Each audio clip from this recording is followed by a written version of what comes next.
is she at? I can't find her. I love you. Thank you for listening to God and doing what you thought was what you I know you thought it, but we needed to hear it. I love you. We're excited about this session. We did this last year, and it was so good. We thought we'd bring it back. Our panelist this year, Brother Singleton from South Carolina, is a former district superintendent here. One of my favorite people in the world. I love you, Brother Singleton. Brother Diaz, we know who Brother Diaz is. You're going to hear him in a little bit. Speak to again. Sister Jency Proctor, Sister Jessica Smith. She's from Greenville, Tennessee. And Sister Jessica Dennis. Sister Jessica's from right here in Duncan. So we're going to go ahead and get started. We're not going to sit up there with you guys. We're going to sit down here and read the questions to you. All right. Okay, our first question is for Miss Smith. As a never married single, some individuals feel that singles ministries may naturally focus more on those who are divorced or widowed. How can we better minister to and include those who have never been married? Well, I think that it's such a different walk because I've thought about this actually a lot because I feel like at every conference I've been to, the sessions are focused on those who are divorced, those who are widowed, and those are very outward experiences. And so when you've never been married, it just kind of, you start to sink into the background. And it was a couple of years ago in Texas, and Sister Cheryl Carter did a session for single, never married women. And it was like for the first time, we were just all together. We get each other in a way that I don't know that other people can. And recently, a friend of the other Jessica over there, it's kind of become a big topic with us recently because there's a whole group of people, women especially, that are talking about these things and how the struggles are different. We're made to be independent, but are you too independent? And you're just doing life all by yourself, carrying all the weight all by yourself. And I know all of us singles are, but she felt a weight of needing a ministry or like a place for single, never married to kind of have a place to talk and go through these things and figure out what the struggles are. And so she actually created a Facebook group, so plug for that. And it's been a really great, we weren't really sure like if it would take off, and what was it, within like a week we were over 100 members of single, never married ladies who are just kind of just wanting the support. So I think it's really that, just seeing that people have never been married. They don't want to carry everything all by themselves. So if you see people in your churches, connect with them. Like I have married friends in my church who really take care of me well. And so I think that if you see people in your churches, that's how you can help them, is just to make sure that they're included and seen and help them out when they need it, so they don't have to do everything always by themselves. Brother Singleton, we often recognize and support widows in meaningful ways, but widowers can sometimes process grief and isolation differently. How can the church intentionally minister to and support widowers as well? Well, I think Sister Proctor answered a lot of our questions that you'll give us today, but I think that, first of all, help, the call for help. I, as a pastor for 35 years, or 40 years almost, were at times ask about a situation. Somebody might be in the hospital, and nobody called me, nobody said anything about it, and how am I supposed to know? So if there's not a communication, it's very difficult. You feel ill at ease sometimes when those things happen, but you don't know unless somebody says something. And I'm glad today that though we're recognizing, and I think the early church recognized some things concerning needs, special needs in groups, and they ministered to that need.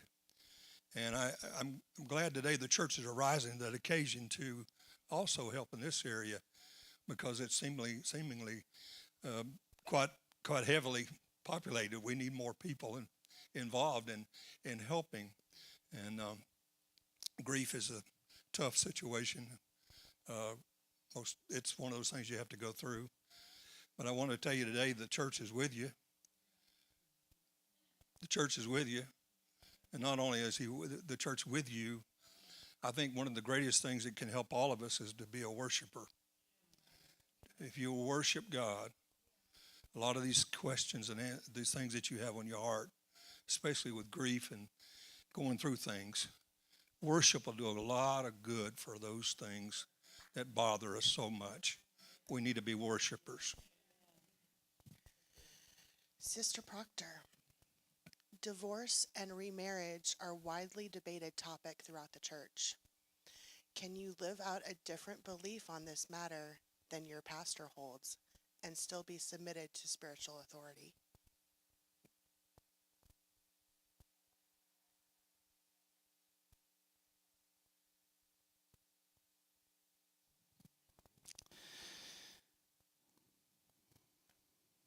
No.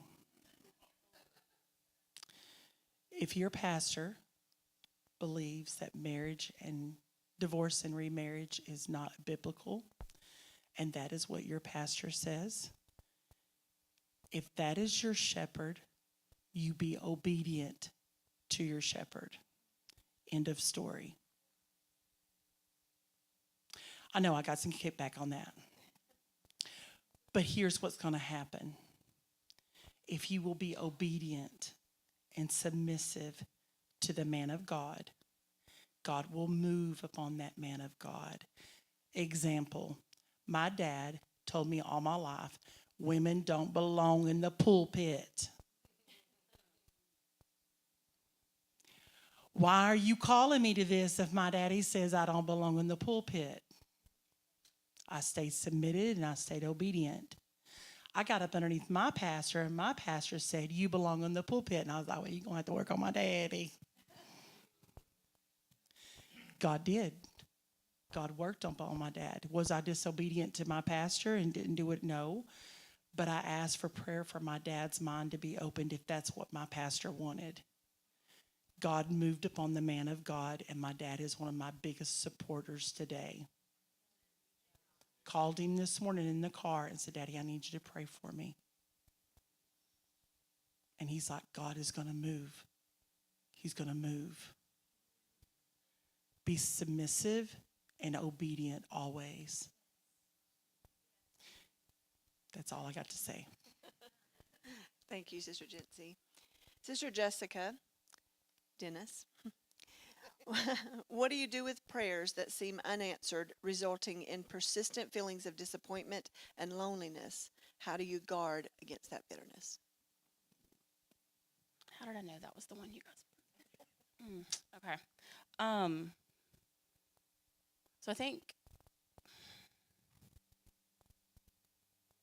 part of it, the key word there is the persistence. Is to continue to be persistent with it. Sister Jency actually talked about it when she was talking about the word that Sister Stephanie had given her about realizing that you stopped praying for it. It's those moments that we don't like because we want, God, this hurts. I don't like it. It's painful. Answer my prayer right now. Like, take care of this. And especially like dealing with grief and loss. And it's, but I think the other thing to remember, whether it's grief or loss or whatever is going on that's causing, those persistent prayers and those loneliness and that disappointment of why is God not hearing? Why is God not answering? He's hearing. But be real with God. He already knows how you're feeling about it. And I think it's that reminder, and I have to remind myself, like, God can handle all of those frustrated, angry, mad feelings that you have about it. And sometimes that's what, stop trying to pray the little put together, sweet prayer and just talk to God like you really want to. Talk to God the way you vent to your friends. God, I'm mad about this. I am frustrated. I was sitting here trying to do all the things the right way. And, and those are the prayers I pray. God, at 34 and a half, you took my husband from me. Not that God took my husband from me. I know that. But in those moments, that's how you feel. You pulled the rug out from underneath me. There was a whole lot more that had happened in the year and a half before that. And, but sometimes you just have to have those cry out, angry moments. And then as far as the root of bitterness, it's have those moments. And we've talked about this when I talked about grief share and different things. But have those moments and then let them go. You got to have them and give them over to God. Or you can sit and dwell in it if you want to. And throw your pity party and let that root grow deeper. Or you can give it to God and move on. But then you have to be real about that too, because it's a root of bitterness. So you can clean up the bitterness on the top, which is what we try to do. Let me make everything look good on the front end. Let me put my face on and act like okay, fine. I'm not bitter about it, whatever. Yeah, you are. You're being bitter about it, So get real with yourself, get real with God. Find someone that you can talk to and have counsel with. But you also have to do the hard work. And so then you get, I get mad about that. Well, I don't want to have to do this hard work. If this hadn't happened, I wouldn't have to be doing this, But you're going to have to do hard work about something. So just get to work. Get that root of bitterness out because it's just going to keep festering back up. It's going to keep growing back. So you got to get the root and squash it. And Thank you. Brother Diaz. There are often feelings of shame and unworthiness surrounding those who have been through divorce. What advice do you have for those who are trying to find their place in life and ministry while navigating the personal, relational, and ministerial hardships after divorce? Goodness, that sounds like a Chat GPT question. I think that, it's important to understand that what you did is not who you are. And you can't, your identity is not being divorced. Your identity is found in Christ. And that's who you are. For some people, you are the victim. For some people, you're the perpetrator. But even perpetrators, you have to understand that when God forgives you, it's under the blood. And the other thing I would say is that it's normal to. There's a difference between grief and guilt, and it is natural to grieve. You're grieving loss. You're grieving maybe a future that you had planned and plans and stuff of that nature. But guilt, there is now no condemnation in Christ Jesus. So shame, you've got to deal with that. If there's shame in you, you've got to bring it to the cross and say, Lord, here's my shame. Take it away. Now, grief, you'll be grieving. People grieve differently and et cetera. But as far as the guilt is concerned, you have to bring it to the cross and say, Lord, here it is, and help me live for the rest of my life with you and in ministry and so forth. That's what I would say about that. Sister Jency, singleness can be so isolating. Making friendships with meaningful connection can be difficult, especially when life is so busy. What are some practical ways to make and grow connections? Be intentional. I'm a loner. I try to get involved in the singles groups, and I'm like, hey, how y'all doing? And I'm back off by myself again. I'm really, really busy throughout the week, so I'm always doing something at church or teaching a master class or Bible studies. And I forget to do self-care. I forget to connect with people that I need. So I have a team of individuals that make me connect. And they say, hey, girl, slow down. And so you need to be intentional. Get you people that are praying people, Holy Ghost filled people that will hold you responsible.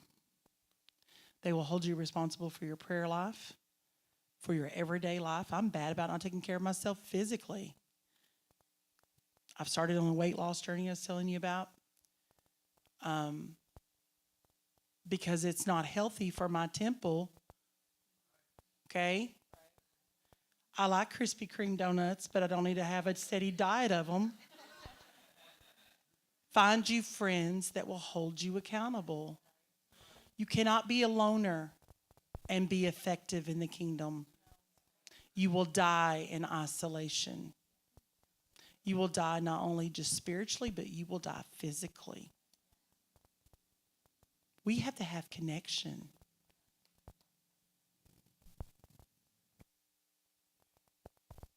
Sister Smith, how do I deal with the haunting, sometimes unanswerable questions such as, is there something wrong with me? Or am I not married because of past mistakes? To answer the question if something's wrong with you, no. I think that's such a heavy question, because you start questioning everything about you. All the insecurities are typically right at the surface when that is the question that plays in your mind all the time. And I mean, those are things you have to work through. You've got to, like Brother Diaz was mentioning, you have to know where your identity is, who you are. If you're constantly trying to fit yourself into another box and be like so-and-so, or be just someone that you're not, you will spend your entire life chasing something that's not real, because it's not who you are. It's not who God created you to be. I'm a quiet one. I observe a lot. I just I'm not the super social person. And for years, that was the thing in my mind. If I could just be that, then I would be okay. The people would like me better. Then I would find what I was looking for. And I think it was when I turned 30, I really started trying to figure out who did God really create me to be? Can I be comfortable in that? Can I be comfortable being the quiet one? And once I did, I feel like God allowed things to blossom. And so whenever you figure out who you are and who God created you to be, then He will allow things to blossom that you didn't really see coming. Being funny and being a little sassy, it's fun, and those were things that I hid for years. So really understanding your identity and who God made you to be, and that you don't have to fit in anyone else's boxes. I think that'll help, it helps you work through all of those insecurities and find confidence in who He created you to be. Thank you. Brother Singleton, how can the church help make senior singles feel and know that they are needed and valued? Well, I think the situation is that the same things you've been doing all the time, you need to continue to do them, and doing them in a more dynamic way, because just because certain things happen to us in life, there's no reason to stop, or even because of who we are. We got to continue to go on. It's easy to get discouraged. I understand that. All of us are discouraged at times. But it's not people that's caused the problem. God didn't cause the problem. It's people usually cause the problem. So I think that we need to get perspective and understanding that we're going to have to deal with people, deal with situations, and need to just go on and serve the Lord like we've always served Him. That's good. Sister Jessica Stennis. As a widow, I struggle with finding a place where I feel like I fit in within the church as far as fellowship. I'm no longer married, don't have young children, and the singles in the church have all been friends for so long I feel like an outsider. How do you combat this? So I identify with part of that. I don't have any children, so that aspect I really can't speak to at all. But as far as ways to find community and feeling like an outsider, I definitely I understand that, and I think that's something that happens to all of us that are single. But definitely the uniqueness that comes with that after losing a spouse is that you were seen together. So more than likely you had friend groups that involved the two of you being there together. So it feels awkward to go hang out with them. It feels awkward to insert yourself into a new group, especially if you're in a place where there's a singles group that they've all been friends together for years, right? But that happens anytime that we have a change in life, whether it's a loss or a move or whatever. But it still makes it hard. And I've seen that a lot after a loss, kind of speaking to what Jessica here just spoke to, like finding who I am again. And I look back and I'm like, man, like, why does it feel so much harder now to get into a group and find connection and make friends where I used to be the one that was out doing all of that? So I will say I'm at least thankful that I'm the more outgoing one. I think it would be really hard if you were the one in the relationship. Like if your spouse was the outgoing one that helped make all the connections, it would really be hard. But I would say, again, you just have to push past the awkward or lean into the awkward. Just go ahead and walk up to the group and be like, man, this is going to be really awkward. I'm just going to insert myself into whatever y'all are talking about, whatever y'all are doing, And sometimes just play into that and it'll work out in your favor. You don't really realize it's going to happen. But yeah, again, back to what we've talked about. It's intentionality, it's communication. Find one person in the group and then be like, hey, I'm part of your group now, and I don't know how to make friends with the rest of these people. So, make friends with one of them, and hopefully they'll pull you in. But also, I would like, as far as even the church in general, notice those people too. So I think the hard part would be I feel like I'm not part of this group or that group. And I may be overlapping some stuff here, but like I said, I think it's the awkward. I think it's the place where we as a culture and as a church really struggle with dealing with grief and loss. That person still has value and insight that they can put into a married group. Or if they're a parent, even if their kids are older, like you're like, well, I can still talk about stuff with parenting and kids. And so it's also, I think, on the church to help keep those people in those groups they were already in. Even though realizing their situation has changed.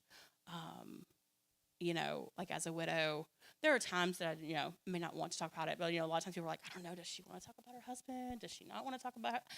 I generally do. And so, I'm comfortable talking about marriage and relationship and what that life looks like. And I feel like I do have some insight to talk about it. So don't leave the single person, don't leave the widow or the widower or whatever out of those conversations, because then they're like, well, I guess I'm just supposed to like block off that part of my life and now it's gone and doesn't have meaning anymore, but it does. It still has meaning and purpose. So I think I would say that. Brother Diaz, as a single woman, and I'm asking for a friend, this isn't my question.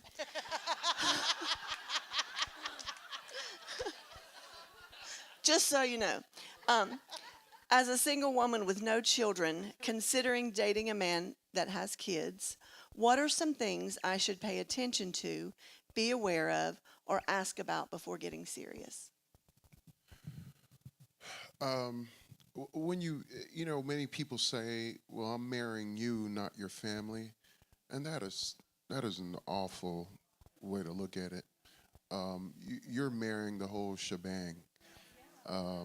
And so you have to ask certain questions about yourself, and that is, do I not only love him, I'm guessing this would work also for a man seeking a single mom, but you have to ask, do I not only love him, but will I be able to not only tolerate the kids, but will I be able to love those kids as if they were my own? And you also need to understand that the priorities, at first, those priorities, his priorities, are going to be his children, depending on what age those children may be. His priorities, and also depending on how long he's been a single dad, but his priorities may be his children at first, and eventually and biblically they'll have to evolve to make her first, and but at first it may seem like, oh, you give more attention to your kids. Well, you're not my wife yet.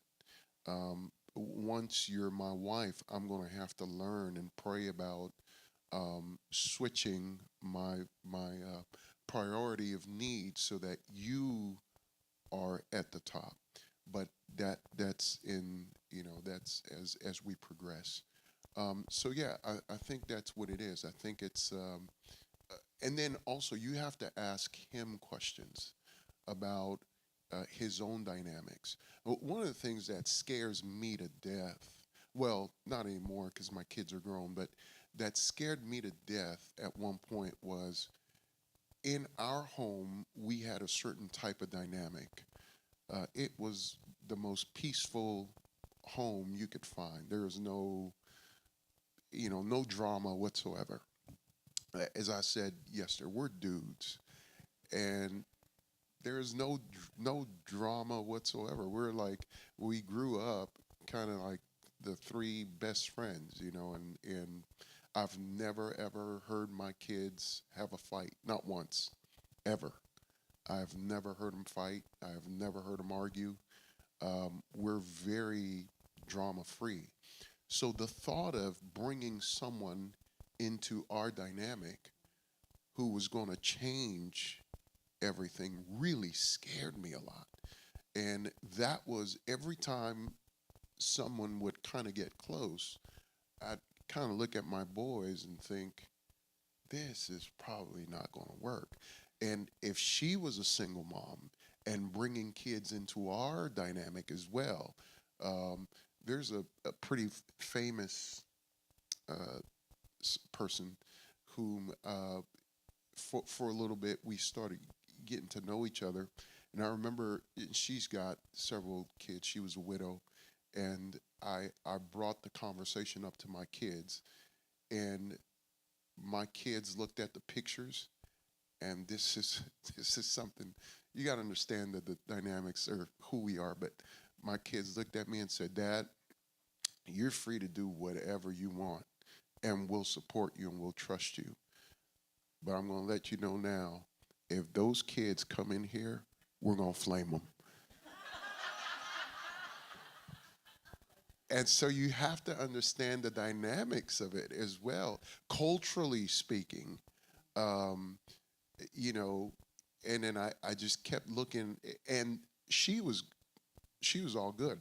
But the kids, I kept looking at the kids, and I kept wondering, I don't think this is really going to work, And I'll add, and this is the last thing I'll add, also, there are, beyond that, there are also some concerns that you must have with relationships that deal with, say, if you have a girl and you're bringing a man into your home, you need to really vet that man and his character, who he is. So blended families, it goes way beyond just, I like him, he likes me. There's a whole lot of dynamics you really have to look into. So, yeah. Sister Jency, when people get married, they join their lives together. Does this carry over into ministry? And should they share the same ministries, or do you operate in your own callings? I think whoever God is going to bring you is going to bring you the right fit. So whatever your callings are, you may operate differently, but you're going to be joined in one, not just physically, but mentally, emotionally, financially, and spiritually. And if you're not and you're button heads, he or she is not the one. You have to be one in all aspects. So, yeah, you can have different ministries. One could be operating in the gifts of healing while the other one's walking in gifts of the prophetic. But at the end of the day, they are working and walking together to winning souls. But if there are two different dynamics and they're not working together, that's not him, that's not she. Walk on, find the right one. Thank you. Brother Singleton, this question is a little bit long, but as a widow, I can say that I've felt everything in this question. Since losing my spouse, I've struggled with a sense of value and purpose, both personally and spiritually. My children are mostly grown and are not as dependent on me, so I even feel this from a parental aspect. My friends are fewer to almost none, as they were married couples, and I'm no longer in that category. So getting together feels forced. The future plans we had obviously aren't anymore. Making solo plans feels selfish and indulgent, which further exasperated by onlookers commenting, "It must be nice to be able to do XYZ." How do you find a sense of purpose and begin to feel valued again without coming across as desperate for connection? It's a hard question. Very difficult question. Of course, I faced that situation myself. But you know what? We had a ministry before, and we still have ministry. We have to continue on. We cannot, just because of this tragic situation that's happened to us. And you're going to fit in. You know, you just you need to continue to do the same things you did before. And I know it's hard and difficult because it's not the same. I understand that. It's not the same. But on the other hand, you two different situations anyway. So now you have to make the best of what you have. Part of you is gone. It's gone. But you're still here. And God still has something for you. So you find the niche that God wants you to be in, and you stay with it. I tell everybody that I've retired, semi-retired. A semi is an 18-wheeler. We can't stop because of tragedy. We have to go on. And I'm not trying to be crass or anything, that sort of thing. I think that we dwell on things so much. Could I just add a few things here today? I think that a lot of times when we have difficulties, that we keep repeating that difficulty, sometimes vocally and mentally. And the more we do that, the more it becomes a problem, becomes a difficulty. Sometimes you just need to stop that and think of some other good things and go on, because it doesn't get any better when you continue to go over and over, even the tragedy that's come to your life. If you keep going on and on with that, it's not good for you. You got to find a different modus operandi, I guess you'd say, to go a different direction. I may not be answering the question totally, but I'll tell you, I found out some things over a long period of time of life, and that is that you have to get over some things and just move on. And thank the Lord for giving you all the time that you've got. Because not a lot of other people don't have what you've got. So we got to make the best of this until Jesus comes, or we go by the way of the grave.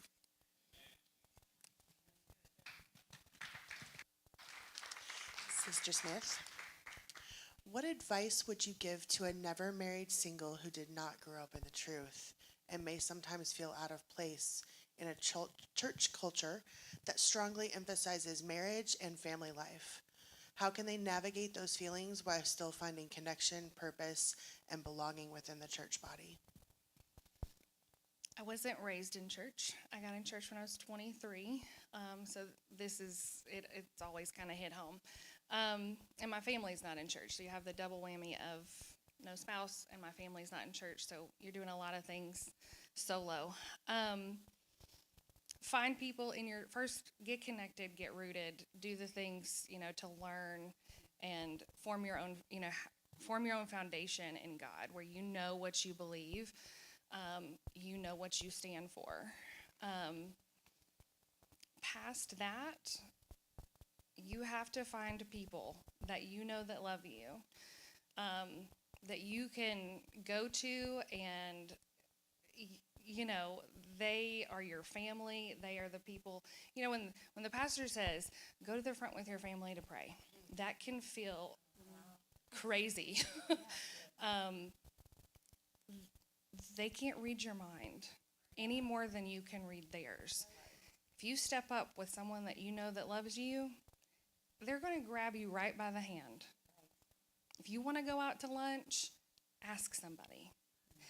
I think that when we take on the whole identity of I'm single, then we isolate ourselves in that. We think everybody else is looking at us just like that. But, like I said, they can't read our minds. They don't know how we feel all the time. Feelings are pretty dumb sometimes. I'm a therapist, I can say that. They don't tell us the truth. And so find connections. Like, tell people how you feel. Tell people what you need. I think a lot of times we just walk all by ourselves and we just think people can see it. And they can't. And that's not their job necessarily. But finding connection, finding those people that if I say I want to go to lunch, if I say I need friend time, I had people that kind of took me in. They were my church parents for, till they moved away. And they're still, of course, big influences. But find those people that you really connect with, whether you have anybody else to sit with, whether you have anybody else to connect with. If the church is doing things, be at it. Do the things. Go be at every event that you can be at. Be involved in everything. That's where you find purpose. That's where you find ministry. Do the little things all the way to the big things. When God opens those doors, you got to walk through them. Thank you, Sister Jessica. Brother Diaz, the last question for this panel. How do you know you're healed from previous hurts, spouse passing away, being cheated on, consistent rejection and heartbreaks, those big disappointments, being ghosted by the opposite sex, to move on and start talking to or dating folks again?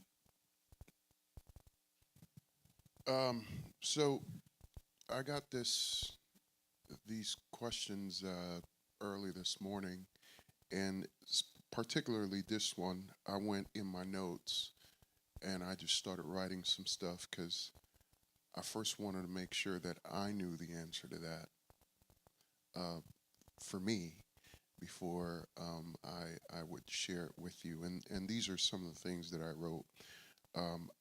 If you're looking for someone well, first of all, I don't think that you are ever completely healed in the sense that the memories are gone. You can't get rid of all the memories. And those memories create scars, so you'll always kind of remember that. So the question is not really, will you have scars or not? The question is, will you let that wound still persist and dominate you? And so that's first. And then number two, I wrote, if you're looking for someone to validate you or fix your loneliness, if you're running to a companionship because you're running away from loneliness, then you're not ready. Because most of the lonely people I've ever known are married. Yeah, I was lonelier when I was married than I am now. I heard a married man say amen.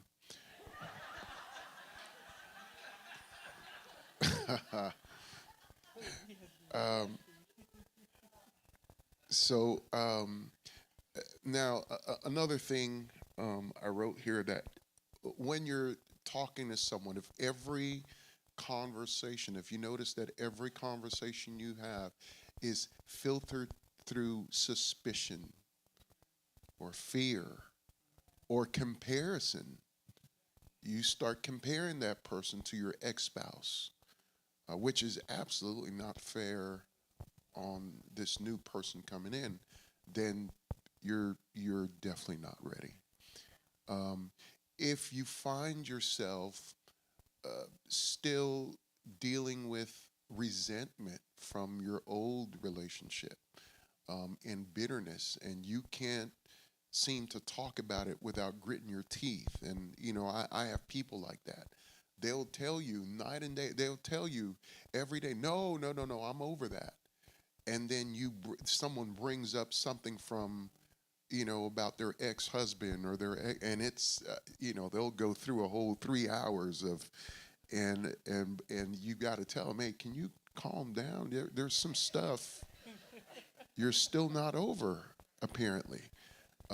So if you can talk about what happened to you without letting it affect your emotions, that's when you know, okay, I'm ready. I'm ready to move on. I can deal with this without letting it affect my emotions. Let me see. And for me, a strong one for me is you need to be content. You need to learn that in whatsoever state that you are, to be content. And if you are not content, you're not going to be content in marriage if you're not content as a single adult. So you need to learn to be content. And this is my own deal. I tell people all the time, marriage is not even on the top 10 things that I pray for in my life. It's not that I'm not open to it. I am open to it, but it's not a desperate cry for me. If I never ever get married, I have made peace with that. I don't need it. I'm not. It's not a it's not a desperation thing for me. The other day I was sitting at a Red Lobster, and I saw this guy sitting there on his phone, ordering the endless what is it, the shrimp, they keep bringing you that shrimp or whatever, and he just kept ordering the shrimp, and he was by himself, and he's dying laughing at memes on his phone and videos, and he's by himself. And I kept looking at him, and I'm going, that's going to be me. That's going to be me someday. And it actually excited me. The thought of going to Red Lobster and eating endless shrimp just excited me. And I thought, man, that is so cool. Just go play with your grandkids 2 to 3 hours, then drop them off, and then go eat endless shrimp. And I think that I'm in that place where if it happens for me, it happens. But I hope that whoever I get married to is also in that place where if it happens for her, it happens, so that we can both come into the relationship healed, and not dealing with, past stuff. Thank you all for your absolutely valuable insight, time, and input. It's been extremely helpful.